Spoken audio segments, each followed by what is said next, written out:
घर का दरवाजा खुला तो सबसे पहले जो चीज मैंने देखी वो यूनहा थी, एप्रन पहने, किचन काउंटर के पास खड़ी, सब्जी काट रही थी जैसे उसने जिंदगी में कभी कुछ और किया ही ना हो। मैं वहीं रुक गया। आप कुकिंग कर रही हैं? ऑब्जर्वेंट, उसने बिना देखे कहा। सिस्टम ने बोला था 1 हफ्ता पूरा मैरिड कपल की तरह रहना है, इसका मतलब है घर का काम भी शेयर होगा। आपको कुकिंग आती है? नहीं। उसने चाकू नीचे रखा और मुझे सीधा देखा। लेकिन मैं सीख सकती हूँ, तुम्हारी तरह नहीं जो सिर्फ मैगी पे जिंदा रहता है। जून सीओ लिविंग रूम से चिल्लाया, भाई ये सच में हो रहा है? प्रोफेसर सीओ हमारे किचन में? चुप रहे, मैंने कहा, लेकिन खुद भी बिलीव नहीं हो रहा था। मैं अंदर गया, अपना बैग फेंका और उसके पास खड़ा हो गया। ऑनियन इतने बड़े टुकड़ों में कटा था कि लगता था कोई क्राइम सीन हो। ये मैंने ऑनियन उठा के दिखाया, ये ऑनियन नहीं है, ये वेपन है। तो सही कैसे काटूं? मैंने चाकू उसके हाथ से लिया, थोड़ा ज्यादा क्लोज हो गया शायद, और दिखाने लगा।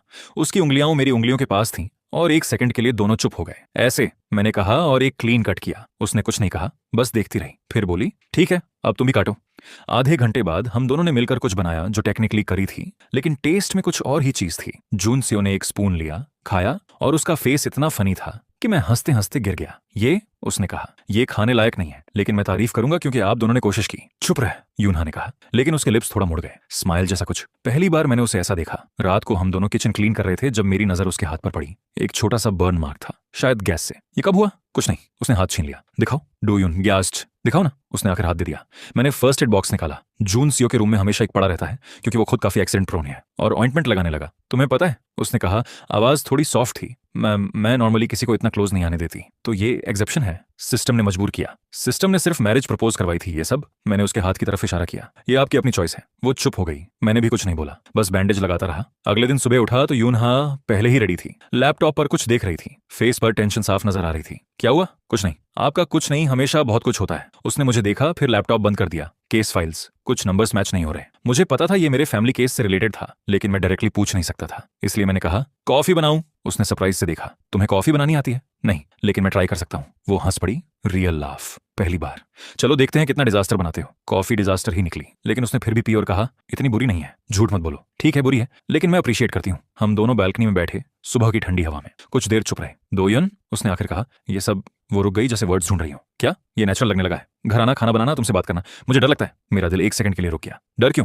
क्योंकि मैं यहाँ सिर्फ एक रीजन से हूँ, और अगर मैं ये भूल गई। उसने सर हिला दिया। छोड़ो, नहीं बताओ। उसने मेरी तरफ देखा। उसकी आंखों में कुछ था जो मैं पहली बार देख रहा था, वल्नरेबिलिटी, जो वो हमेशा छुपाती थी। अगर मैं भूल गई कि ये सिर्फ एक अरेंजमेंट है, उसने धीरे से कहा, तो जब सच सामने आएगा, दोनों तरफ ज्यादा दर्द होगा। मैं कुछ बोलना चाहता था, कोई स्मार्ट जवाब, लेकिन कुछ नहीं आया। बस इतना बोला, तो मत भूलो, लेकिन अभी के लिए ये मोमेंट एंजॉय करो, बस इतना। उसने कुछ देर मुझे देखा, फिर हल्के से सर हिला दिया। तुम कभी कभी लेजी जीनियस नहीं लगते, सिर्फ जीनियस लगते हो, सिर्फ तुम्हारे सामने। वो फिर से मुस्कुराई, और इस बार मैं भी। जून से वो दरवाजे से झांक रहा था, शायद फोन से वीडियो बना रहा था। ओई, मैंने चिल्लाया, क्या कर रहा है? कंटेंट बना रहा हूं, उसने कहा और भाग गया। यूनहा ने सर हिला दिया। तुम्हारा रूममेट वियर्ड है? उसका नॉर्मली ऐसा है। हम दोनों कॉफी खत्म करके अंदर गए और पूरा दिन वैसे ही गुजरा, छोटा, ऑर्डिनरी, लेकिन किसी तरह इंपॉर्टेंट। रात को जब मैं अपने रूम में था, फोन पर उसका मैसेज आया, कल डिनर तुम्हारी चॉइस का, लेकिन अगर तुम फिर से मैगी मांगोगे मैं लीव कर जाऊंगी। मैंने हंसते हंसते रिप्लाई किया, डील। लेकिन फोन रखते हुए मुझे एहसास हुआ, ये अब सिर्फ एक सिस्टम मिशन नहीं था, कहीं ना कहीं दोनों तरफ से ये रियल हो रहा था, और वो एहसास जितना अच्छा था उतना ही डरावना भी। अगले दिन कैंपस में कदम रखा तो कुछ ऑफ था। लोग मुझे देख के चुप हो जाते, फिर आपस में फुसफुस करने लगते। एक ग्रुप तो सीधा मुड़ गया जैसे मैंने उन्हें चोरी करते पकड़ लिया हो। क्या सीन है? मैंने खुद से बोला। कैफेटेरिया में झुन सेओ मिला। फेस पे वो एक्सप्रेशन था जो हमेशा किसी बड़े गॉसिप से पहले आता है। भाई, उसने कहा, तुम्हें पता है क्या? क्या? पूरी यूनिवर्सिटी में बात फैल गई है कि प्रोफेसर सेओ ने किसी स्टूडेंट से सीक्रेटली शादी की है। मेरा दिल 1 सेकंड के लिए रुक गया। क्या? कैसे? पता नहीं किसने बोला, लेकिन अब सब डिस्कस कर रहे हैं। कुछ लोग बोलते हैं स्कैंडल है, कुछ बोलते हैं रोमांटिक है। काउंसिल वाले तो अपेरेंटली ऑलरेडी मीटिंग बुला चुके हैं। मैंने सीधा फोन निकाला और यूनहा को मैसेज किया, पता है क्या हो रहा है कैंपस में? रिप्लाई तुरंत आया, हाँ, डीन के ऑफिस आ रही हूँ अभी, बाद में बात करते हैं। मुझे वहीं रुकना पड़ा, कुछ कर नहीं सकता था, सिर्फ वेट। शाम को जब वो घर आई, उसका फेस नॉर्मल था, हमेशा की तरह कंपोज्ड, लेकिन मैं अब उसे इतना जानता था कि छोटी छोटी क्रैक्स भी देख लेता था। क्या हुआ डीन के ऑफिस में? उसने बैग रखा और सीधा बैठ गई। डीन चोई ने मुझे बुलाया, रूमर्स के बारे में बात की, और उसने क्लियरली बोला कि अगर ये स्कैंडल कंट्रोल नहीं हुआ, मेरी पोजीशन रिस्क में है, यूनिवर्सिटी की रेपुटेशन का सवाल है। उसके अल्फाज, ये अनफेयर है। मैंने गुस्से में कहा, आपने कुछ गलत नहीं किया, यूनिवर्सिटी के लिए परसेप्शन मैटर करता है, ट्रूथ नहीं। उसकी आवाज में वो थकान थी जो मैंने पहले कभी नहीं सुनी थी। डीन ने यह भी बोला कि council president already concerned faculty members के साथ मीटिंग्स कर रही है। जांग सुआ? हाँ वो। यूनहा ने सर हिला दिया। टोन हल्का सा मजाक वाला था, लेकिन उसकी आंखों में वो बात नहीं थी। वो मुझे टारगेट करके अपना इमेज पॉलिश करना चाहती है। काउंसिल ने कैंपस इंटीग्रिटी के लिए स्टैंड लिया, कुछ ऐसी ही हेडलाइन चाहती होगी। मैंने 1 सेकंड सोचा, फिर बोला, तो हम क्या करें? फिलहाल कुछ नहीं, सिर्फ प्रोफेशनल रहना है, कोई एक्स्ट्रा अटेंशन नहीं देनी। ये धुआं नो अपने आप थोड़ा ठंडा हो जाएगा अगर हम ओवर रिएक्ट नहीं करेंगे। लेकिन उसका टोन कुछ ऐसा था जैसे वो खुद को कन्विंस कर रही हो, मुझे नहीं। अगले दिन यूनिवर्सिटी के कॉरिडोर में जांग सुआहा से सामना हो गया। क्लिपबोर्ड हाथ में, काउंसिल सैश कंधे पर और एक्सप्रेशन ऐसा जैसे वो पहले ही जीत चुकी हो। कांग दो यून, उसने मेरी तरफ मुस्कुराकर कहा, लेकिन उस मुस्कान में वार्मथ बिल्कुल नहीं थी। सुना है तुम आजकल काफी इंटरेस्टिंग रिलेशनशिप्स में इन्वॉल्व्ड हो, क्या चाहती हो? कुछ नहीं, बस कंसर्न्ड हो। एक स्टूडेंट और प्रोफेसर के बीच ऐसी क्लोजनेस कैंपस पॉलिसीज के अगेंस्ट जा सकती है। आप पॉलिसीज की बात कर रही हो या अपनी इमेज की? उसकी स्माइल थोड़ी सी टूट गई। संभल के बोलो, मैं सिर्फ अपना काम कर रही हूँ और मैंने कहा और आगे बढ़ गया, लेकिन दिमाग में अलार्म बज रहा था। ये सिर्फ गॉसिप नहीं था, ये कोई कैलकुलेटेड मूव था। उस रात यूनहा का फोन बार बार बज कर रहा था। वो बैल्कनी में गई बात करने, लेकिन दरवाजा थोड़ा खुला था और मैं ना चाहते हुए भी कुछ सुन गया। हाँ, समझ रही हूँ, वो कह रही थी। आवाज में कंट्रोल था, लेकिन थोड़ी टेंशन भी। नहीं, मैं फाइल क्लोज नहीं कर सकती अभी। ठीक है, मैं समझ गई। जब वो अंदर आई, मैंने पूछ लिया, सब ठीक है? उसने एक पल के लिए झूठ बोलने वाला एक्सप्रेशन बनाया, फिर छोड़ दिया। सेओयोन का कॉल था। ऊपर से प्रेशर आ रहा है इन्वेस्टिगेशन जल्दी रैप करने के लिए या फिर टेम्परेरली शेल्व करने के लिए। क्यों? क्योंकि स्कैंडल के बाद हायर अप्स नहीं चाहते कि केस और कॉम्प्लिकेटेड हो। उन्हें लगता है अगर दोनों चीजें साथ चलेंगी, मेरी पर्सनल लाइफ और प्रोफेशनल इन्वेस्टिगेशन, तो दोनों कॉम्प्रोमाइज हो जाएंगी। तो केस बंद हो जाएगा? नहीं, उसकी आवाज में आयन था। सेओयोन ऑफिशियली ऊपर वालों के डिसीजन को कंप्लाई कर रही है, लेकिन मैं जानती हूँ वो भी इस डिसीजन से खुश नहीं है।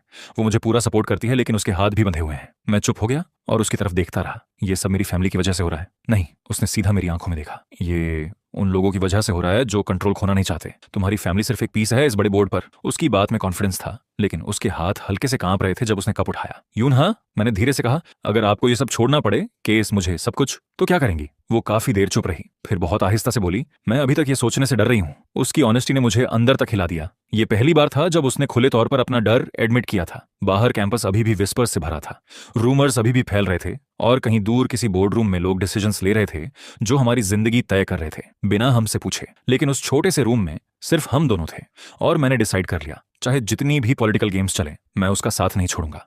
मैंने ये सब कुछ कहा नहीं, बस उसका हाथ पकड़ा जो अभी भी हल्का सा कांप रहा था। जो भी हो, मैंने कहा, हम साथ फेस करेंगे। उसने कुछ नहीं बोला, बस मेरा हाथ थोड़ा और टाइट पकड़ लिया, और उस खामोशी में किसी भी लफ्ज से ज्यादा कह दिया गया।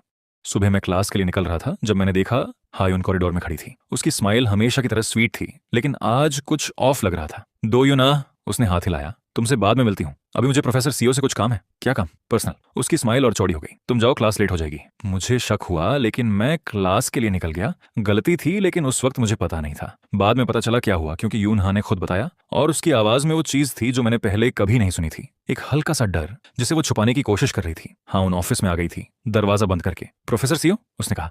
आवाज मीठी थी, लेकिन आंखों में कुछ शार्प था। आपसे एक बात करनी थी। क्या बात है मिजली? यूनहा का टोन प्रोफेशनल था, लेकिन अंदर ही अंदर वो पहले से अलर्ट हो चुकी थी। दो यून के बारे में? हायून एक कदम आगे बढ़ी। मैं जानती हूँ आप दोनों के बीच कुछ चल रहा है, सब जानती हूँ। वो एक अरेंजमेंट है, यूनिवर्सिटी पॉलिसी के तहत। झूठ मत बोलिए। हायून की आवाज में पहली बार एज आई। मैं दोयून को बचपन से जानती हूँ। उसकी आंखों में वो देख सकती हूँ जो कोई और नहीं देख सकता, और जब वो आपके बारे में बात करता है, वो लुक मैं पहचान सकती हूँ। यूनहा कुछ देर चुप रही। आप क्या चाहती हैं? सिंपल। हायून मुस्कुराई, लेकिन अब वो स्माइल ठंडी थी। दोयून से दूर हो जाइए, चाहे कैसे भी।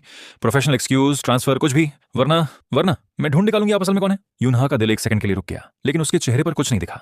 आप क्या कह रही हैं? जब मुझे समझ नहीं आया। आप प्रोफेसर सीओ यूनहा हैं, सबको यही पता है। हाउन उसके डेस्क के पास आई और हल्के से पेपर वर्क को टच किया जो वहां पड़ा था। लेकिन मुझे कुछ चीजें मैच नहीं करती। आपकी बैकग्राउंड हिस्ट्री में गैप्स हैं, और कल मैंने एक नाम देखा, एक कंपनी जिसका जिक्र आपके कैलेंडर में था, किसी मीटिंग नोट में। अजीब नाम है, अनोनिमस शेल कंपनी जैसा लगता है। यूनहा का खून अंदर ही अंदर ठंडा पड़ गया, लेकिन बाहर से वो बिल्कुल स्टिल रही। आप मेरे पर्सनल स्केड्यूल में क्यों देख रही हैं? क्योंकि जब कोई मेरे दोयन को मुझसे दूर करता है, मैं सब कुछ देखती हूँ। हायून ने हाथ उठाया जैसे कोई इंपॉर्टेंट चीज पकड़ रखी हो। मुझे अभी पूरी पिक्चर नहीं पता, लेकिन मैं पेशेंट हूँ, और जब मैं समझ जाऊंगी ये कंपनी क्या है और आप उसके साथ क्या कर रही हैं, तो मैं डिसाइड करूंगी उस इन्फॉर्मेशन का क्या करना है। हायून की स्माइल वापस आ गई, लेकिन अब उसका थ्रेट बिल्कुल क्लियर था। अभी के लिए मैं सिर्फ इतना कह रही हूँ, डूयून से दूर रहिए, ये आपके लिए भी अच्छा होगा। यूनहा अपनी पूरी हाइट में सीधी खड़ी रही, आंखें बिल्कुल स्टेडी। मिसेस ली, मैं आपको क्लियरली बता देती हूँ, मैं किसी थ्रेट से डिसीजंस नहीं लेती। तो आप रिस्क लेना चाहती हैं? मैं सच तक पहुंचना चाहती हूँ, यूनहा ने कहा।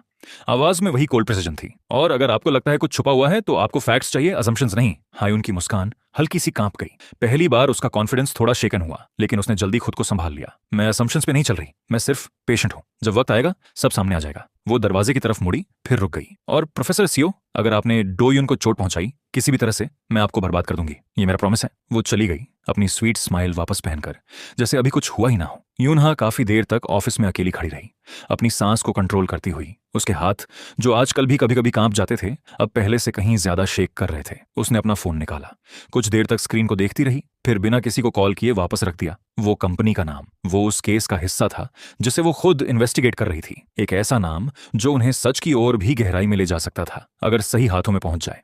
और अब वो नाम एक यार्डरे लड़की के हाथ लग चुका था जो अभी सिर्फ जेलस थी, लेकिन धीरे धीरे बिना खुद जाने सच के बहुत करीब पहुंच रही थी। यूनहा ने खिड़की से बाहर देखा, कैंपस की भीड़ को, और पहली बार मुझे उसकी आवाज में वो चीज सुनाई दी जब उसने रात को यह सब मुझे बताया। दो यन, मैं स्केर्ड हूं। पहली बार मुझे लगता है कि मैं कंट्रोल खो रही हूं। मैं कुछ कह ना सका, बस इतना जानता था कि जो भी आ रहा था वो हम दोनों के लिए कुछ भी आसान होने वाला नहीं था।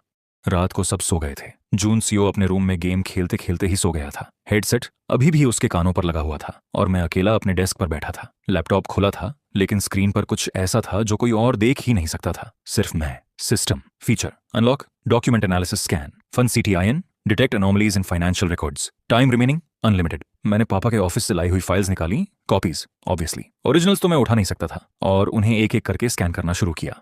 सिस्टम हर पेज पर हल्का सा ब्लू ओवरले दिखाता गया, नंबर्स हाईलाइट होते गए जहां कुछ मैच नहीं कर रहा था। पहले तो कुछ समझ नहीं आया, बस नंबर्स थे, ट्रांजैक्शंस, डेट्स।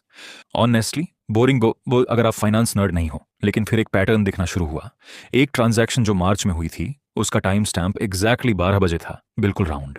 रियल ट्रांजैक्शंस ऐसे नहीं होते, कोई बैंक इतना प्रिसाइज टाइम स्टैम्प यूज नहीं करता, हमेशा कुछ सेकंड्स का डिफरेंस होता है। ये एक छोटी सी बात थी, लेकिन एक बार नजर आ गई तो दिमाग से निकल ही नहीं रही थी। मैंने अगला पेज देखा, वही चीज, फिर अगला, फिर अगला। 3 अलग अलग इलीगल ट्रांजैक्शंस, तीनों का टाइम स्टैम्प बिल्कुल राउंड नंबर पर। एक इंसान इतनी प्रिसिस गलती से नहीं करता। ये कोई बना रहा था, और या तो जल्दी में था या इतना कॉन्फिडेंट था कि उसने सोचा ही नहीं कि कोई इतनी डिटेल तक चेक करेगा। यह नॉर्मल नहीं है, मैंने खुद से कहा। आवाज इतनी धीमी थी कि सिर्फ मैं ही सुन सकता था। सिस्टम ने और डीप स्कैन किया। System anomaly detected, transaction metadata inconsistent with original bank server logs, probability of document tampering 91%। मैं काफी देर तक स्क्रीन को घूरता रहा। एक असली क्रिमिनल अगर वह वाकई इलीगल ट्रांजैक्शंस कर रहा होता तो इतना स्लॉपी नहीं होता।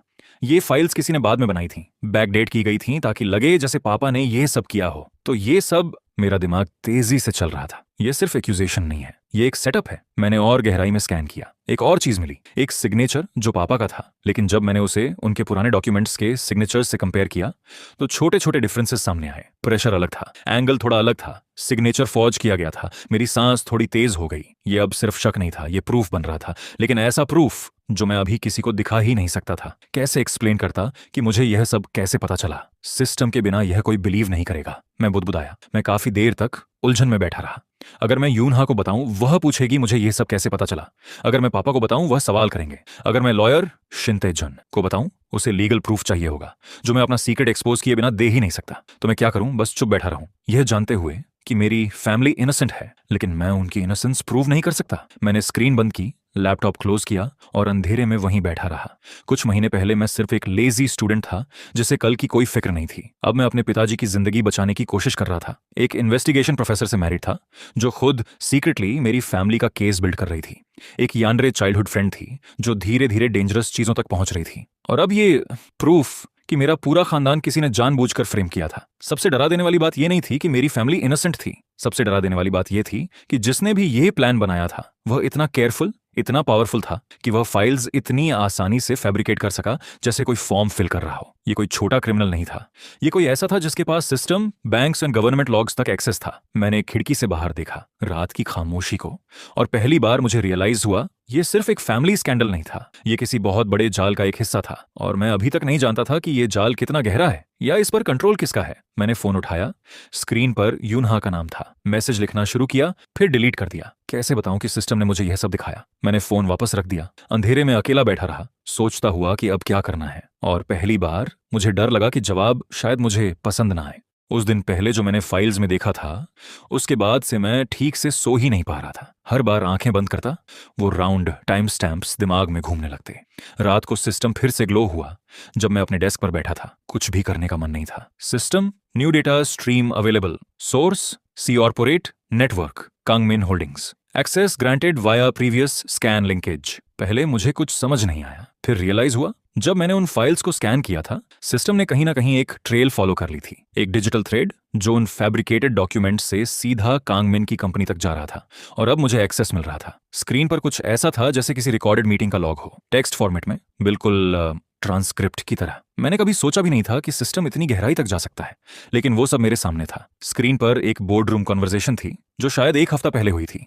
मैंने पढ़ना शुरू किया। रूम में काफी लोग थे, मैं सबके नाम नहीं जानता था, लेकिन एक नाम सिस्टम ने तुरंत हाईलाइट कर दिया, लिम सुजिन, कॉर्पोरेट एग्जीक्यूटिव। ट्रांसक्रिप्ट के मुताबिक वो टेबल के एक सिरे पर खड़ी थी, प्रेजेंटेशन स्लाइड्स उसके पीछे चल रही थीं और उसकी आवाज में वही कॉन्फिडेंस था जो सिर्फ उस इंसान में होता है जिसे अपनी पावर का पूरा एहसास हो। जेंटलमैन, उसने कहा, यही डील हमें कैंग फैमिली के एसेट्स का कंट्रोल दे देगी विदिन 6 मंथ्स, लेकिन सिर्फ अगर हम आज अप्रूव करते हैं। एक बोर्ड मेंबर ने सवाल उठाया। ट्रांसक्रिप्ट में उसका नाम नहीं था, सिर्फ बोर्ड मेंबर 3 लिखा हुआ था। क्या लीगल रिस्क नहीं है अगर इन्वेस्टिगेशन ने कुछ और निकाल लिया तो? सुजिन का जवाब बिल्कुल कोल्ड था। इन्वेस्टिगेशन ऑलरेडी कंट्रोल में है, हमारे पास कनेक्शंस हैं जहां जरूरत होती है। ये लाइन पढ़ते ही मेरा हाथ थोड़ा और कस गया। और अगर प्रोफेसर ने कुछ ढूंढ लिया? एक और आवाज ने पूछा। Professor CO? सुजिन हंसी। वो सिर्फ एक पॉन है, उसकी फाइंडिंग्स कंट्रोल की जा सकती हैं या डिले की जा सकती हैं जब तक जरूरत ना हो। मेरी सांस पढ़ते पढ़ते रुक सी गई। ये लोग यूनहा को सिर्फ एक पॉन समझ रहे थे। ट्रांसक्रिप्ट आगे बढ़ा। कांगमिन भी रूम में था। उसकी एंट्री ट्रांसक्रिप्ट में तब दिखाई दी जब उसने बोलना शुरू किया। आवाज में वही एरोगेंस था जो उसके कैरेक्टर में हमेशा नजर आता था। सुजिन सही कह रही है,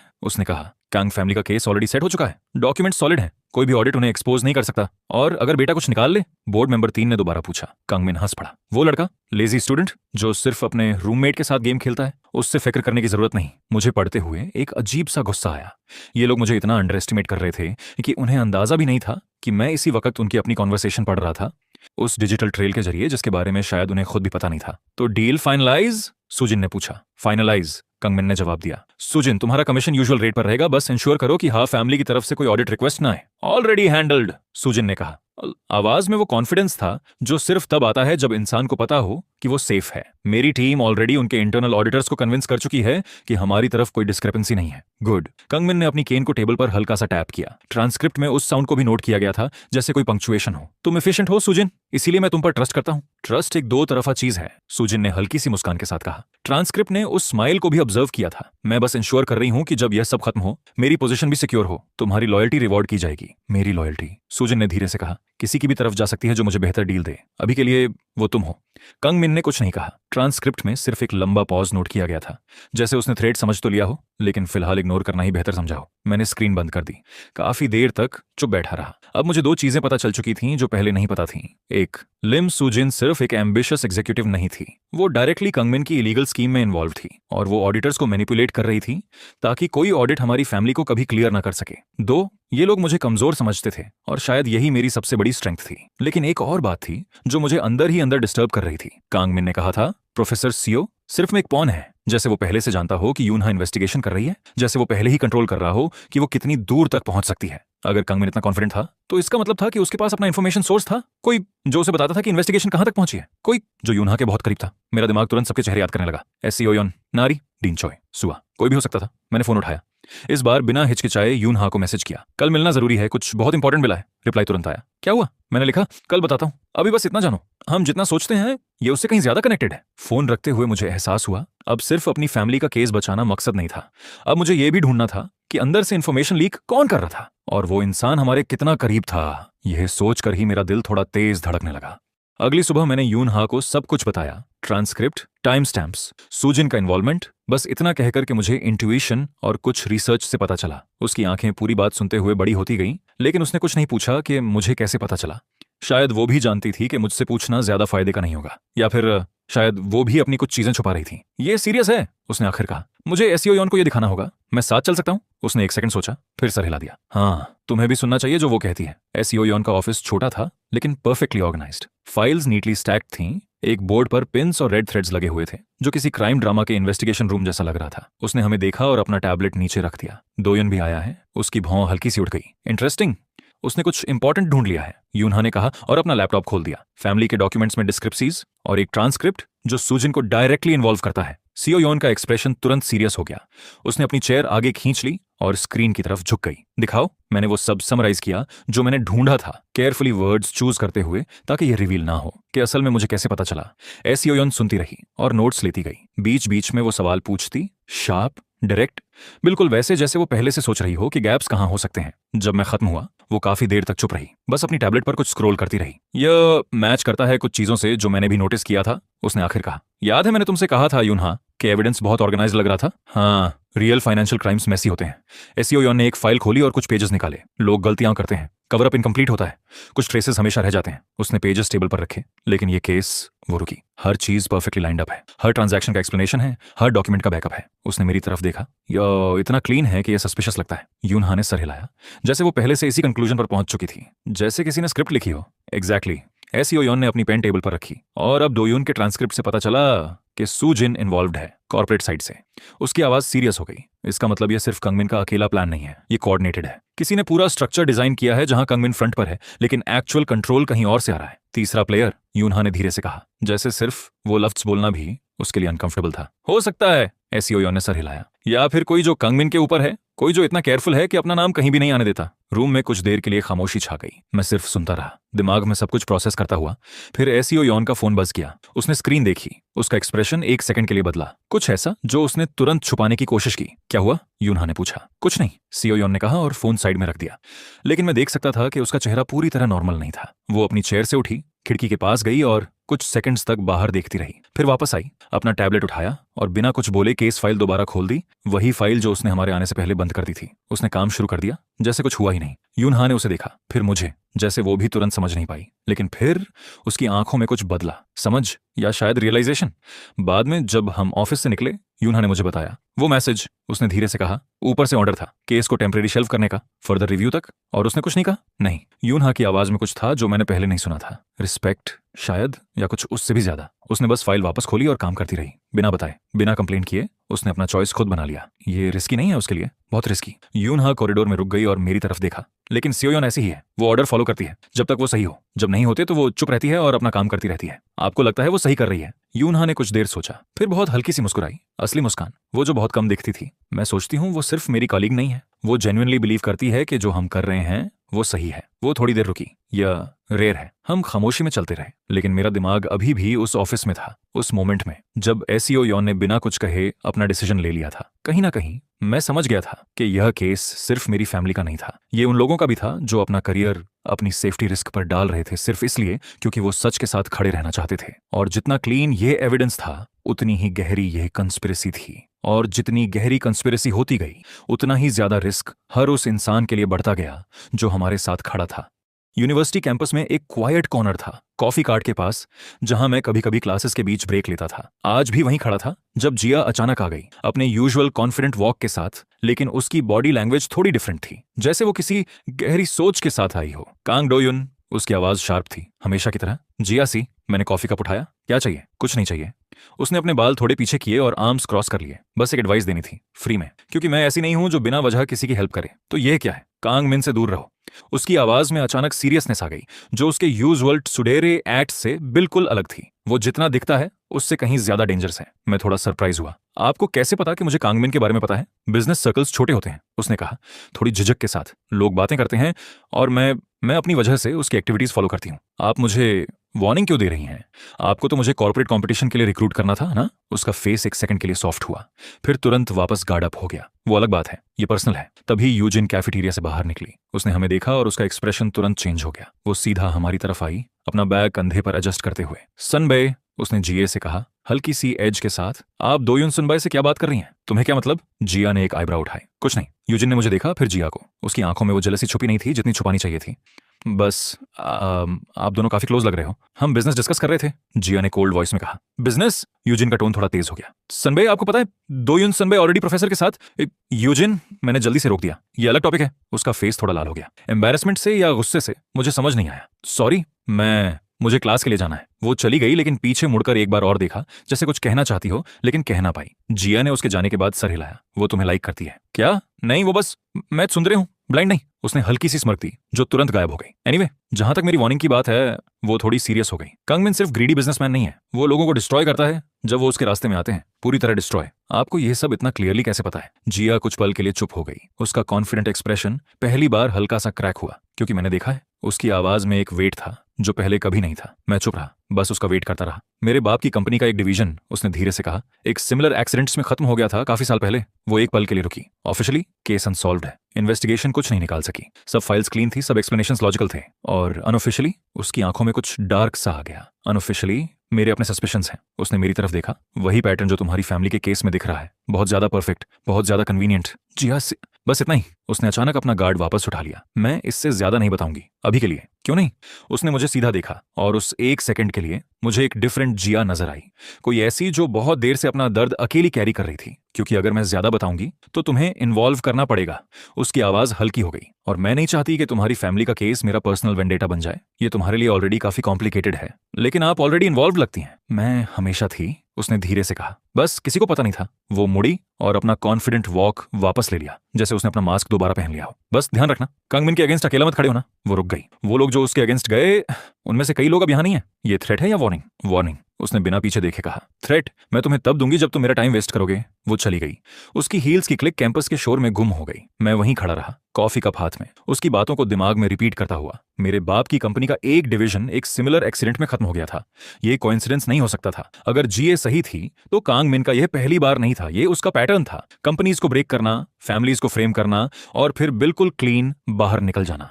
और अगर वो पहले भी ऐसा कर चुका था तो कोई था जो उसे रोकता नहीं था, कोई था जो उसे प्रोटेक्ट करता था। वही थर्ड प्लेयर जिसके बारे में एससीओ यॉन ने बात की थी। मुझे अचानक रियलाइज हुआ कि यह केस सिर्फ मेरी फैमिली का नहीं था, सिर्फ जीए के बाप की कंपनी का भी नहीं था। ये एक पैटर्न था, एक सीरीज, और हम सिर्फ बड़े पजल का एक छोटा सा हिस्सा देख रहे थे। मैंने अपना फोन निकाला, सोचा यूनहा को मैसेज करूं, फिर रुक गया। इस बार मुझे पहले खुद समझना था कि क्या चल रहा है, तभी मैं किसी और को इन्वॉल्व कर सकता था, स्पेशली जीए को, जो अभी भी अपना असली दर्द छुपा रही थी एक कॉन्फिडेंट स्मर्क के पीछे। कैंपस की भीड़ में वापस मिलते हुए मुझे लगा जैसे हमारा छोटा सा जाल अब काफी बड़ा होता जा रहा था, और मुझे अभी तक नहीं पता था कि यह कितना बड़ा होने वाला था। घर पहुंचा तो दरवाजा थोड़ा खुला था, जो अजीब था क्योंकि मम्मी हमेशा लॉक करके रखती थी। अंदर कदम रखा तो लिविंग रूम में सन्नाटा था, वो सन्नाटा जो किसी भी नॉर्मल शाम में नहीं होता। फिर मैंने देखा एक आदमी हमारे सोफे पर बैठा था, जैसे वो घर का ही हिस्सा हो। शेव्ड हेड, आईब्राउ पर एक स्कार जो उसके चेहरे को और इंटिमिडेटिंग बना रहा था, और ब्लैक ट्रेंच कोट, बिल्कुल किसी मूवी विलन जैसा लग रहा था। अगर सिचुएशन इतनी रियल ना होती तो शायद मैं हंसता, लेकिन अभी नहीं। मम्मी कॉर्नर में खड़ी थी, पापा उसके पास थे। दोनों के फेसेस पर वो एक्सप्रेशन था जो मैंने कभी नहीं देखा था, प्योर फियर। आप कौन है? मैंने कहा, अपनी आवाज को जितना स्टेडी रख सकता था रखा। आदमी ने मुड़कर मुझे देखा, उसके चेहरे पर हल्की सी स्माइल आई, लेकिन उसमें जरा भी वार्मथ नहीं थी। बेटा आ गया, दोयून, पापा ने कहा। आवाज में वो टेंशन थी जो मैं पहचान सकता था। अंदर मत आ। नहीं नहीं, आदमी ने हाथ उठाया जैसे वो ही इस घर का होस्ट हो। बेटे को आने दो, मुझे इनसे ही बात करनी है। कौन है आप? मैंने दोबारा पूछा। इस बार मैंने अपना बैग धीरे से नीचे रखा ताकि कोई सडन मूव ना लगे। मेरा नाम मैटर नहीं करता। वो खड़ा हुआ, उसकी हाइट मुझसे ज्यादा थी, बिल्ड मस्कुलर था, और उसे देखकर लग रहा था जैसे वो अपने हाथों से ही काफी डैमेज कर सकता है। बस इतना समझो, मैं एक मैसेज डिलीवर करने आया हूँ। किससे? ये मैटर नहीं करता। वो एक कदम आगे बढ़ा। मैसेज सिंपल है, तुम्हारी फैमिली बहुत ज्यादा डिगिंग कर रही है उन जगहों पर जहां उन्हें नहीं करनी चाहिए। उसकी आवाज काल्म थी। लोग जो बहुत ज्यादा क्वेश्चंस पूछते हैं उनके साथ बुरा होता है। मम्मी की सांस हल्की सी कांप गई। पापा ने उसका हाथ पकड़ा और प्रोटेक्टिव स्टांस में थोड़ा आगे आ गए। ये थ्रेट है, पापा ने कहा। उनकी आवाज में वो वेरी डिग्निटी थी जो हमेशा उनकी पर्सनालिटी का हिस्सा रही थी, लेकिन मैं देख सकता था उनके हाथ थोड़े कांप रहे थे। ये जो एडवाइस है, आदमी ने फेक पोलाइटनेस के साथ कहा। एडवाइस जो अगर इग्नोर की गई तो कॉन्सिक्वेंसेज होंगे। मुझे अंदर से गुस्सा आ रहा था, लेकिन सिस्टम ने जो मुझे पिछले कुछ हफ्तों में सिखाया था, पैटर्न्स देखना, काम रहना, इन्फॉर्मेशन कलेक्ट करना, वो सब काम आ रहा था। कौन से कॉन्सिक्वेंसेज? मैंने सीधा उसकी आंखों में देखते हुए पूछा। वो मेरी डायरेक्टनेस से एक पल के लिए सरप्राइज लगा। तुम्हें डर नहीं लग रहा बेटा? नहीं, मैंने जवाब दिया, और ये सच था। शायद इसलिए क्योंकि मैं जानता था, जो एविडेंस मैंने देखा था, जो ट्रांसक्रिप्ट मैंने पढ़ा था, ये लोग जितने पावरफुल दिखते थे उतना ही ज्यादा वो डरते थे कि कोई उन्हें एक्सपोज ना कर दे। आप यहाँ आए हो क्योंकि आप लोग डर गए हो? मैंने कहा, क्योंकि जो भी मैंने ढूंढ लिया है वो आपको नुकसान पहुंचा सकता है। उसका फेस एक सेकंड के लिए बदला। सरप्राइज, फिर इरिटेशन। बहुत कॉन्फिडेंट हो। उसकी आवाज में अब थोड़ी एज थी। कॉन्फिडेंस खतरनाक होता है जब तुम्हें पता नहीं होता कि तुम्हारे सामने कौन खड़ा है। तो बताओ मुझे। मैं एक कदम आगे बढ़ा और अपने पेरेंट्स के बीच और उस आदमी के बीच खड़ा हो गया। कौन भेजा तुम्हें, कांगमिन या कोई और जो कांगमिन के ऊपर है? ये सवाल उसे हिट कर गया। उसकी आंखों में एक छोटा सा फ्लिकर था, डाउट, जैसे वो कैलकुलेट कर रहा हो कि मैं कितना जानता हूं। तुम बहुत ज्यादा बात कर रहे हो। उसकी आवाज में अब पहले जैसा कॉन्फिडेंस नहीं था। और तुम बहुत कम बता रहे हो। मैंने जवाब दिया। जो आदमी सिर्फ एक मैसेज डिलीवर करने आता है वो इतना डिफेंसिव नहीं होता जब उसके बॉस के बारे में पूछा जाए। कुछ सेकंड्स के लिए रूम में सिर्फ खामोशी थी। मानसू, जैसा उसका नाम मुझे बाद में पता चला, मुझे घूरता रहा, जैसे वो डिसाइड कर रहा हो कि मैं कितना थ्रेट हूं। तुम जितना समझते हो, उसने आखिर कहा। उससे ज्यादा खतरनाक पानी में तैर रहे हो, तो मुझे बता दो कितना खतरनाक। मैंने बिना ब्लिंक किए कहा। उसका फेस एक पल के लिए थॉटफुल हुआ, फिर उसने अपना ट्रेंच कोट ठीक किया, जैसे जाने की तैयारी कर रहा हो। मैं सिर्फ मैसेंजर हूं। वो दरवाजे की तरफ बढ़ा। लेकिन याद रखना, अगली बार जब कोई आएगा वो सिर्फ बात नहीं करेगा। वो रुक गया। मम्मी और पापा की तरफ देखा। आपका बेटा बहुत ज्यादा कॉन्फिडेंट है। एक हल्की सी स्माइल उसके चेहरे पर आई। उम्मीद है वो स्मार्ट भी है। वो चला गया, दरवाजा बंद करते हुए इतनी नॉर्मलिटी के साथ जैसे वो कोई डिलीवरी पर्सन हो। कुछ सेकंड्स तक कोई भी कुछ नहीं बोला। फिर मम्मी की सांस आखिरकार रिलीज हुई। वो मेरे पास आई और मुझे हक कर लिया। उसके हाथ अभी भी हल्की सी कांप रहे थे। दो योन, तुम ठीक हो? उसने मुझे चेक किया जैसे कहीं कोई इंजरी ना हो। मैं ठीक हूं माँ। पापा ने मुझे देखा। उनकी एक्सप्रेशन में कुछ था जो मैंने पहले कभी नहीं देखा था, कुछ जो रिस्पेक्ट के करीब था। तुम इतने काम कैसे रहे? उनकी आवाज़ में जेन्युइन कंफ्यूजन था।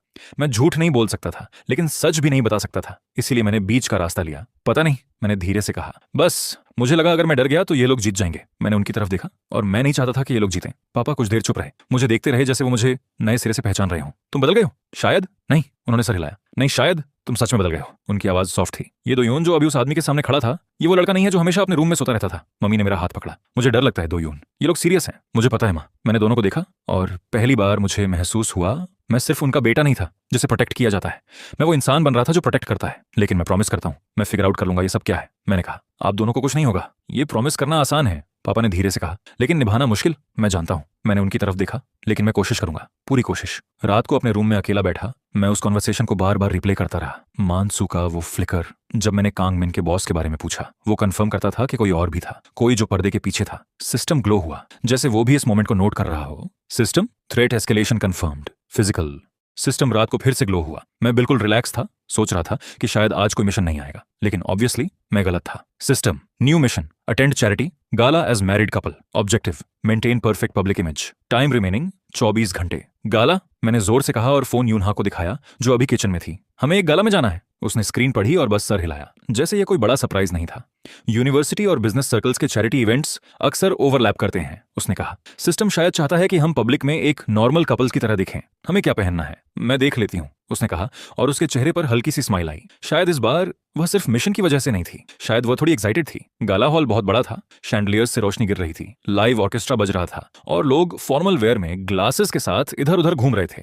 यूनहा ने एमरल्ड ग्रीन गाउन पहना था और मैं ऑनेस्टली बस उस सूट में था जो मम्मी ने कुछ हफ्ते पहले जबरदस्ती खरीदा था, जस्ट इन केस। तुम अच्छे लग रहे हो, यूनहा ने कहा जब हम अंदर गए और उसने मेरा हाथ पकड़ा। आपसे ज्यादा नहीं, मैंने जवाब दिया। और इस बार मैं सच में वही कहना चाहता था। हम थोड़ी देर हॉल में घूमते रहे। लोग हमें देख रहे थे, फुसफुस कर रहे थे। कैंपस का स्कैंडल अभी भी फ्रेश था और अब हमारी पब्लिक अपीयरेंस सिर्फ उस फायर में और फ्यूल डाल रही थी। कांग दोयुन, एक आवाज पीछे से आई, वार्म और फ्रेंडली। हम दोनों मुड़ गए। एक एलिगेंट लेडी खड़ी थी। उसके एमरल्ड हेयर स्लीक ट्विस्ट में बंधे हुए थे और जैड ग्रीन आईज में एक अजीब सी काइंडनेस थी। आंटी हेवॉन, मैंने कहा। मुझे अचानक खुशी हुई क्योंकि मैं उन्हें बचपन से जानता था। फैमिली की पुरानी फ्रेंड, हमेशा कोई ना कोई गिफ्ट लाने वाली, हमेशा मम्मी से गर्मजोशी से मिलने वाली। बेटा, उसने मुझे हक किया, फिर यूनहा की तरफ देखा और उसकी स्माइल और भी वार्म हो गई। और ये तुम्हारी वाइफ है? उसने मुस्कुराते हुए कहा। कितनी खूबसूरत है। एज यो यूनहा। यूनहा ने अपना हाथ बढ़ाया। उसका टोन प्रोफेशनल था लेकिन पोलाइट भी। जो हेवन, उसने हाथ मिलाया दोनों हाथों से, जैसे वो जेन्युइन अफेक्शन दिखा रही हो। मैं आपके फैमिली को बहुत सालों से जानती हूँ, उसने कहा। दोयुन के बाप से हमारी पुरानी दोस्ती है। उसका एक्सप्रेशन थोड़ा सीरियस हुआ जब मैंने सुना कि क्या हो रहा है, ये इन्वेस्टिगेशन, ये सब प्रेशर। मुझे बहुत दुख हुआ। आपको पता है? मैंने थोड़ा सरप्राइज होकर पूछा। बेटा, इस दुनिया में कुछ भी ज्यादा देर तक सीक्रेट नहीं रहता। उसने हल्की सी हंसी, लेकिन उसकी आंखों में कुछ था जो मैं उस वक्त नोटिस नहीं कर सका। फिक्र मत करो, मैं जो भी हो सकेगा मदद करूंगी, उसने कहा। तुम्हारे पापा मेरे लिए फैमिली जैसे हैं। शुक्रिया आंटी, ये मैटर करता है। कुछ भी जरूरत हो मुझे बताना। उसने मेरा गाल हल्के से थपथपाया, जैसे वो अभी भी मुझे वही छोटा बच्चा समझती हो जो कभी था। फैमिली के लिए खड़ा रहना जरूरी होता है। उसकी आवाज सॉफ्ट थी, स्पेशली जब दुनिया उनके अगेंस्ट हो जाए। एक वेटर ट्रे लेकर गुजरा। हाईवन ने एक ग्लास शैंपेन उठाया और हल्की सी साइप ली। आपको लगता है इन्वेस्टिगेशन कहां तक जाएगी? यूनहा ने पूछा। उसका टोन प्रोफेशनल क्यूरियोसिटी जैसा था, लेकिन मैं जानता था वह असल में कुछ और समझना चाहती थी। हाईवन ने कंधे उचकाए, बिल्कुल कैजुअली, जैसे वो वेदर डिस्कस कर रही हो। कौन जाने, उसने कहा। बिजनेस की दुनिया में ये सब होता रहता है। कभी कभी लोग इनोसेंट होते हैं और फिर भी उन्हें हार्म होता है। उसने ग्लास घुमाया। ऐसा ही है दुनिया, ये अनफेयर नहीं है, मैंने कहा। मेरी आवाज में थोड़ा इमोशन आ गया था। हाईवॉन ने मुझे देखा। उसकी स्माइल एक सेकंड के लिए बदली। मैं समझ नहीं सका क्या था वह, लेकिन कुछ अलग था। बेटा, उसने कहा। उसकी आवाज में अब भी वार्मथ थी, लेकिन वर्ड्स अजीब लगे। कुछ लॉसेस ऐसी होती हैं जो डिजाइंड होती हैं। एक पॉज, एक्सेप्ट करना सीखो। मैं उसकी तरफ देखता रहा, समझ नहीं पाया क्या मतलब। वो हल्की सी हंसी, फिर अपना ग्लास ऊपर किया जैसे उसने बस कोई फिलोसॉफिकल बात बोली हो। मतलब ये कि दुनिया फेयर नहीं है, जितनी जल्दी हम ये एक्सेप्ट करते हैं उतनी जल्दी हम आगे बढ़ सकते हैं। फिर उसका टोन अचानक ब्राइट हो गया। एनीवे, चलो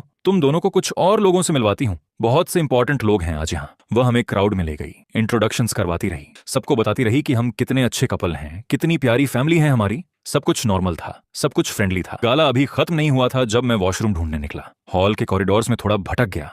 जैसे जैसे मैं आगे बढ़ा म्यूजिक धीमी होती गई और फिर एक मोड़ पर एक हाफ ओपन बालकनी डोर के पास मुझे दो आवाजें सुनाई दी। मैं रुकना नहीं चाहता था, लेकिन एक नाम ने मुझे वहीं फ्रीज कर दिया। कांगमिन, पेशेंस रखो, हायेवॉन की आवाज थी, लेकिन अब उसका टोन बिल्कुल अलग था, ठंडा, शार्प।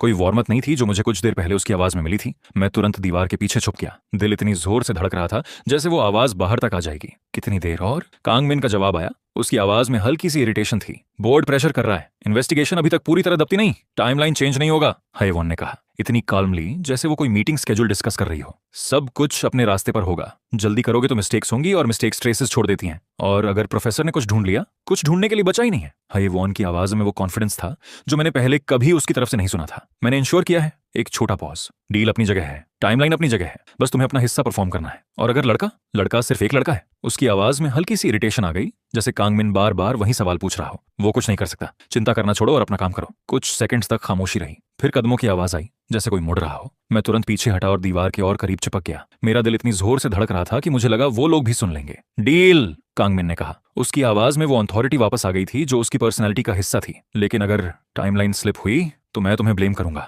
टाइमलाइन स्लिप नहीं होगी, हायेवॉन ने जवाब दिया। उसकी आवाज में एक फाइनलिटी थी, ऐसी जो किसी आर्ग्यूमेंट की गुंजाइश नहीं छोड़ती। मैं कभी गलती नहीं करती।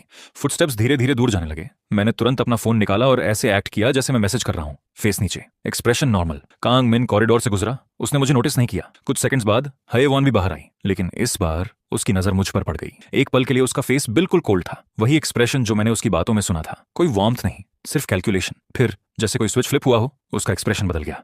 वो फेमिलियर स्माइल वापस आ गई, आंखें सॉफ्ट हो गईं। दोयुन बेटा, वो मेरे पास आई। तुम यहाँ अकेले क्या कर रहे हो? खो गए? हाँ, मैंने जवाब दिया, अपनी आवाज को नॉर्मल रखने की पूरी कोशिश करते हुए। दिल अभी भी तेज धड़क रहा था। वॉशरूम ढूंढ रहा था, उसी तरफ है। उसने कैजुअली इशारा किया जैसे अभी कुछ भी अजीब नहीं हुआ हो। यूनहा तुम्हें ढूंढ रही थी, जल्दी वापस जाओ वरना वो परेशान हो जाएगी। जी आंटी, वो मुस्कुराई, फिर मेरा गाल हल्के से थपथपाया। बिल्कुल पहले की तरह, अपना ख्याल रखना बेटा। उसकी आवाज सॉफ्ट थी। ये दुनिया बहुत कंफ्यूजिंग हो सकती है जब लोग सच को गलत समझते हैं। उसकी लाइन में कुछ था, कोई हिडन मीनिंग, लेकिन मैं उस वक्त इतना शेकन था कि उसे प्रोसेस नहीं कर सका। जी जरूर, मैंने बस इतना कहा। फिर मैं वापस हॉल की तरफ बढ़ गया। मेरे कदम पहले से थोड़े तेज थे। यूनहा मुझे हॉल के एक कॉर्नर में मिली। उसका फेस थोड़ा कंसर्न था। कहाँ थे तुम? मैं तुम्हें ढूंढ रही थी। कुछ नहीं, मैंने कहा, अपनी आवाज संभालते हुए, बस वॉशरूम का रास्ता भटक गया था। उसने मुझे गौर से देखा, जैसे वो कुछ सेंस कर रही हो, लेकिन उसने कुछ नहीं पूछा। ठीक हो तुम? हाँ। इस बार मेरी आवाज ज्यादा कन्विंसिंग थी। बस थक गया हूँ शायद। पार्टी खत्म होने तक मैं उसकी बातों को दिमाग में बार बार रिपीट करता रहा। डील, टाइमलाइन, प्रोफेसर को ढूंढने के लिए कुछ बचा ही नहीं है। ये सिर्फ नॉर्मल बिजनेस टॉक नहीं थी, ये कुछ ऐसा था जो पहले से प्लान किया गया था, कोऑर्डिनेट किया गया था। और हायेवॉन, मेरी फैमिली की पुरानी दोस्त, सिर्फ एक बाइस्टैंडर नहीं थी, वो इस सब का हिस्सा थी। लेकिन इतना सुनने के बाद भी मुझे पूरी पिक्चर नहीं मिली थी। कौन सी डील, कौन सी टाइमलाइन? मैं सोचता रहा, लेकिन जितना ज्यादा सोचता उतना ही कंफ्यूजिंग लगता। शायद ये सच में कोई नॉर्मल बिजनेस मैटर था, शायद मैं ओवरथिंक कर रहा था, लेकिन अंदर से कुछ कह रहा था ये कोइंसिडेंस नहीं था। घर जाते हुए कार में यूनहा ने मेरी तरफ देखा। तुम कुछ छुपा रहे हो? नहीं, मैंने झूठ बोला, इतनी जल्दी कि मुझे खुद समझ आ गया कि वो झूठ था। उसने कुछ नहीं कहा, बस खिड़की से बाहर देखती रही, लेकिन उसका साइलेंस मुझे बता गया कि वो मुझ पर बिलीव नहीं कर रही थी। मैं भी खिड़की से बाहर देखने लगा। रात की लाइट्स गुजरती रहीं और हायेवॉन की आवाज दिमाग में गूंजती रही। लड़का सिर्फ एक लड़का है, वो कुछ नहीं कर सकता। वो गलत थी, लेकिन अभी के लिए मैं खुद कंफ्यूज था कि सच क्या है और झूठ क्या। और वही कंफ्यूजन सबसे ज्यादा डेंजरस चीज थी। पापा ने मुझे सुबह बुलाया। उनकी आवाज में कुछ ऐसा था जो मैं तुरंत पहचान नहीं पाया। दोयुन, शिंताएजुन घर आ रहा है, कुछ इंपॉर्टेंट डिस्कस करना है, तुम भी रहो। मैं ब्रेकफास्ट छोड़कर सीधा लिविंग रूम में आ गया। कुछ मिनट बाद शिंताएजुन पहुंचा, अपना लेदर ब्रीफ केस लेकर। हमेशा की तरह काम था, लेकिन आज उसकी वॉक में एक अलग तरह का पर्पस था। ताएहोनिम, उसने सोफा पर बैठते हुए कहा। ब्रीफ केस खोला। मैंने फाइल्स का डिटेल्ड रिव्यू किया है, कुछ मिला है जो इंपॉर्टेंट हो सकता है। पापा आगे झुक गए, दोनों हाथ घुटनों पर रखते हुए। क्या मिला? ताएजुन ने कुछ पेजेस निकाले और टेबल पर रख दिए। प्रोसीजरल इरेगुलरिटी, जब इन्वेस्टिगेशन ऑफिशियली फाइल हुई थी, एविडेंस सबमिशन का एक प्रॉपर टाइमलाइन होता है। कौन सा डॉक्यूमेंट कब सबमिट हुआ, किस ऑफिसर ने वेरीफाई किया, ये सब गवर्नमेंट प्रोटोकॉल के हिसाब से होता है हमेशा। और ताएजुन ने एक पेज की तरफ इशारा किया। इन फाइल्स में एक गैप है, एक डॉक्यूमेंट जो ऑफिशियली सबमिट होने से पहले ही रिव्यूड एंड वेरीफाइड मार्क हो चुका था। मतलब किसी ने उसे एक्सेस किया, देखा और वेरीफाई किया बिफोर ऑफिशियल सबमिशन प्रोसेस शुरू हुआ। मैंने समझने की कोशिश की, इसका मतलब क्या है? इसका मतलब है, तायजुन ने अपनी ग्लासेस सीधी करते हुए कहा, कि कोई था जो एविडेंस ऑफिशियल रिकॉर्ड का हिस्सा बनने से पहले ही उस तक पहुंच चुका था। और जब मैंने डीपर एनालिसिस किया, मुझे लगा कि वह इंसान सिर्फ एविडेंस कंफर्म नहीं कर रहा था, वो कुछ और ढूंढ रहा था, जैसे डिस्क्रेपेंसीज। पापा का एक्सप्रेशन थोड़ा बदला, उम्मीद की एक हल्की सी झलक उनकी आंखों में नजर आई। आप कह रहे हैं कोई हमारी मदद कर रहा है? हो सकता है, तायजुन ने केयरफुल टोन में कहा, बिल्कुल एक लॉयर की तरह जो बिना कंप्लीट सर्टेनिटी के कोई कंक्लूजन नहीं देता। गवर्नमेंट के अंदर कोई है जो शायद केस को इंडिपेंडेंटली दोबारा रिव्यू कर रहा है।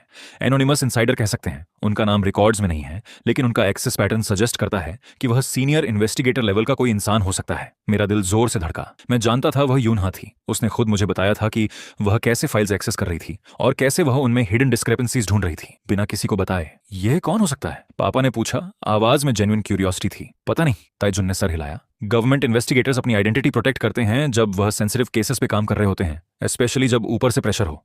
लेकिन जो भी है उसका काम प्रोफेशनल है, वह सही जगह देख रहा है। मैं चुप रहा, अपना एक्सप्रेशन न्यूट्रल रखने की कोशिश करता हुआ। मुझे पता था कौन था, लेकिन मैं बता नहीं सकता था। न सिर्फ यूनहा की सेफ्टी के लिए, बल्कि मेरा अपना सीक्रेट भी एक्सपोज हो सकता था अगर मैं जरूरत से ज्यादा जानता हुआ दिखता। इसका हमारे केस पर क्या इंपैक्ट होगा? पापा ने पूछा। तायजुन ने अपने नोट्स देखे। अगर हम इस इरेगुलरिटी को कोर्ट में प्रॉपरली और लीगली प्रेजेंट कर सकें, तो यह पूरी एविडेंस चेन के अगेंस्ट रीजनेबल डाउट क्रिएट कर सकता है।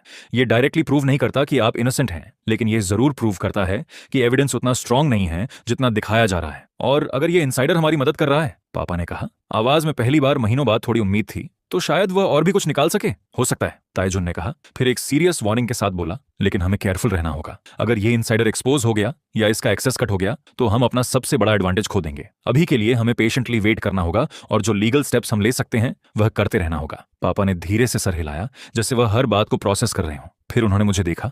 उनकी आंखों में कुछ ऐसा था जो मैं पहचान सकता था, एक फ्रैजिल कॉशियस होप, वैसी होप जो मैंने उनमें महीनों से नहीं देखी थी। दोयुन, उन्होंने कहा, तुम्हें क्या लगता है? सवाल ने मुझे सरप्राइज कर दिया। पापा मुझसे रेयरली ऐसे सवाल पूछते थे, स्पेशली बिजनेस या लीगल मैटर्स के बारे में। मुझे लगता है, मैंने धीरे से कहा, अपने अल्फाज केयरफुली चूज करते हुए, कि अगर कोई अंदर से मदद कर रहा है तो वह कोई ऐसा इंसान है जो बिलीव करता है कि आप इनोसेंट हैं। और अगर कोई इतना रिस्क ले रहा है तो इसका मतलब है उसका कन्विक्शन स्ट्रांग है। ये एक अच्छा साइन है। पापा ने हल्की सी मुस्कान दी। काफी देर बाद पहली बार वह मुस्कान जेन्युइन लगी। तुम सही हो सकते हो। तायजुन अपना ब्रीफकेस बंद करते हुए खड़ा हुआ। मैं इन फाइल्स को और डीपली एनालाइज करूंगा। अगर मुझे और कुछ मिला जो हमारे केस को स्ट्रेंथन कर सके तो मैं तुरंत इन्फॉर्म करूंगा। शुक्रिया तायजुन सी, पापा ने हैंडशेक करते हुए कहा। आपकी मेहनत का हम पूरा एहसास रखते हैं। यह मेरा काम है, तायजुन ने हल्की सी प्रोफेशनल स्माइल के साथ कहा।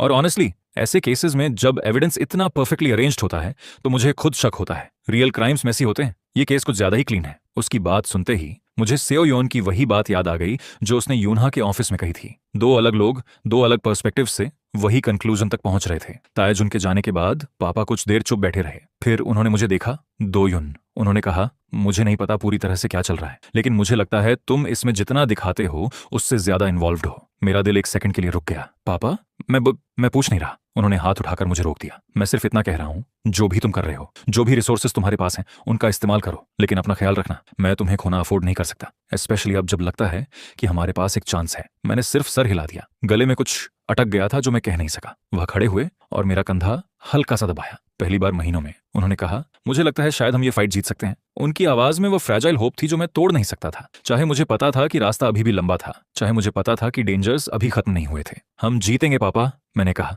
अपनी आवाज में जितना कॉन्फिडेंस भर सकता था भरते हुए। मैं प्रॉमिस करता हूं। वह मुस्कुराए और उस पल के लिए घर में पहली बार महीनों के बाद कुछ नॉर्मल सा महसूस हुआ। लेकिन मैं जानता था ये सिर्फ शुरुआत थी। लीगल थ्रेड और इन्वेस्टिगेशन थ्रेड अब कनेक्ट हो रहे थे, लेकिन जितना ज्यादा ये थ्रेड्स एक दूसरे से जुड़ रहे थे, उतना ही ज्यादा रिस्क बढ़ रहा था उन लोगों के लिए जो इन्हें बुन रहे थे, स्पेशली यूनहा के लिए। उसका नाम अभी तक फाइल्स में नहीं था, लेकिन उसका काम हमारी सबसे बड़ी उम्मीद बन चुका था। खबर सुबह आई और वो बिल्कुल भी अच्छी नहीं थी। जब मैं नीचे आया, पापा का फोन ऑलरेडी बज रहा था। उन्होंने कॉल रिसीव की, लेकिन कुछ सेकंड्स के अंदर ही उनका चेहरा बदल गया। मैं वो एक्सप्रेशन कभी नहीं भूल सकता, जैसे किसी ने एक पल में उनकी सारी उम्मीद छीन ली हो। पापा, क्या हुआ? मैंने पूछा। उन्होंने जवाब नहीं दिया, बस फोन स्पीकर पर कर दिया। दूसरी तरफ शिन तायजुन की आवाज थी, अर्जेंट, कंट्रोल्ड, लेकिन उस अर्जेंसी को छुपाया नहीं जा सकता था। तायहुनिम, आपको तुरंत न्यूज देखनी चाहिए। कांगमिन ने आज सुबह पब्लिक डिक्लेरेशन की है। पापा का एक्सप्रेशन और सीरियस हो गया। उसने अनाउंस किया है कि कांग फैमिली ने लोन डिफॉल्ट किया है। तायजुन ने कंटिन्यू किया, और वो लीगल रेमेडी के थ्रू कंपनी के शेयर्स अक्वायर करने की प्रोसेस स्टार्ट कर रहा है। क्या? पापा की आवाज गुस्से और शॉक दोनों से भर गई। ये झूठ है, हमने कोई डिफॉल्ट नहीं किया। मुझे पता है, ताइजुन ने कहा। आवाज में फ्रस्ट्रेशन थी। लेकिन प्रॉब्लम यह है कि उनके पास डॉक्यूमेंट्स हैं जो सपोजली डिफॉल्ट प्रूव करते हैं। कुछ सेकंड्स की खामोशी हुई। डॉक्यूमेंट्स फेक हैं, उसने कहा, क्लियरली फैब्रिकेटेड। लेकिन पब्लिक के सामने, इन्वेस्टर्स के सामने, मार्केट के सामने डैमेज ऑलरेडी स्टार्ट हो चुका है। मैंने तुरंत अपना फोन निकाला और न्यूज चेक की। हेडलाइंस हर जगह थी। Kang family business faces hostile take over amid default allegations. मेरा स्टमक टाइटन हो गया। ये सब बहुत जल्दी हो रहा था। उन्होंने सिर्फ अटैक नहीं किया था, उन्होंने टाइमिंग चूज की थी। और अब? पापा ने पूछा। उनकी आवाज में पहली बार असली पैनिक था। हम लीगल चैलेंज फाइल करेंगे, ताइजुन ने कहा, लेकिन कोर्ट प्रोसेस टाइम लेगा। तब तक मार्केट रिएक्शन हो चुका होगा, शेयर्स ऑलरेडी प्रेशर में आ रहे हैं। कॉल खत्म हुई और घर में एक अजीब खामोशी छा गई। मम्मी चुपचाप रो रही थी। पापा सोफा पर बैठे थे, दोनों हाथों से अपना सर पकड़े हुए।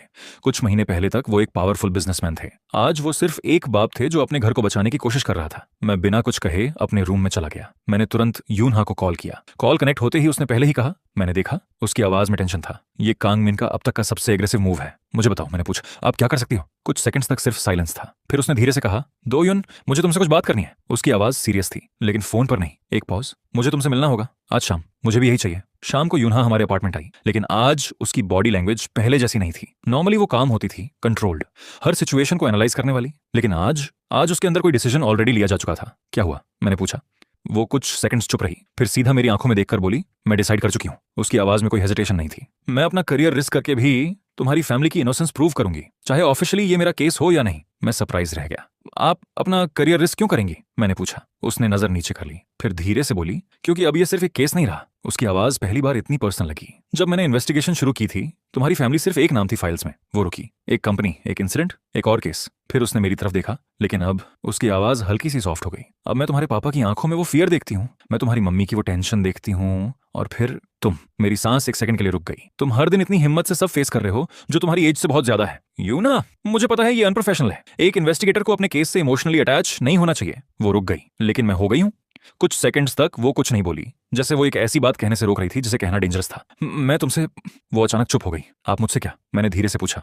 यूनहा ने मेरी तरफ देखा। उसकी आइज ब्लू आंखों में पहली बार वो कोल्डनेस नहीं थी, सिर्फ ऑनेस्टी थी और थोड़ा सा डर। मैं तुम्हारी परवाह करती हूँ, जितनी मुझे नहीं करनी चाहिए, जितनी सेफ नहीं है। मैं उसके करीब गया, धीरे से उसका गाल टच किया। मैं भी आपकी परवाह करता हूँ यूनहा, बहुत ज्यादा। मैंने उसकी आंखों में देखा।